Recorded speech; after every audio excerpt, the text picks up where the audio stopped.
How to turn off or hide suggested posts on Instagram. Hi everybody, welcome back to the channel. In today's video, I'm going to be guiding you through the steps on how you can turn off or completely hide the suggested post on Instagram. So make sure to watch the video till the end. The issue over here is very simple. You're a normal Instagram user.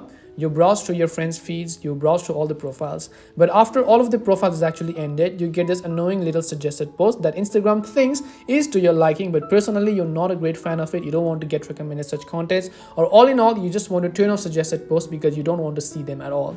So there is actually a recent update that can help you do this. So to get started, first of all, you want to come to the profile page by tapping the profile icon from the bottom right.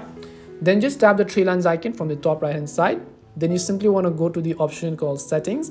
And then once you go to settings, here you have this new option under security that says suggested content. Now, in case you don't find this option, just update the Instagram app to the latest version and then just come back and watch this video. So just go to suggested content, and then if you look at the very top under second option, you have an option that is labeled as snooze suggested post in feed for at least 30 days. So what you want to do is just turn on the toggle on the right hand side next to it. What this will do is that whenever you refresh the Instagram app and then you come to your home page next time, you will not be able to see the suggested contents. Now, aside from all that, if you're interested in some additional settings, you can see the not interested section. You can choose to hide some specific words. You can also hide some specific words as well as phrases, and then you can also turn off and then enable sensitive content filtering in order to get much more restricted contents. So hope this video helped you, and if it did help you, then make sure to leave a like and subscribe to the channel. And if you have any questions, feel free to leave them down. Thank you very much for watching, and see you in the next video.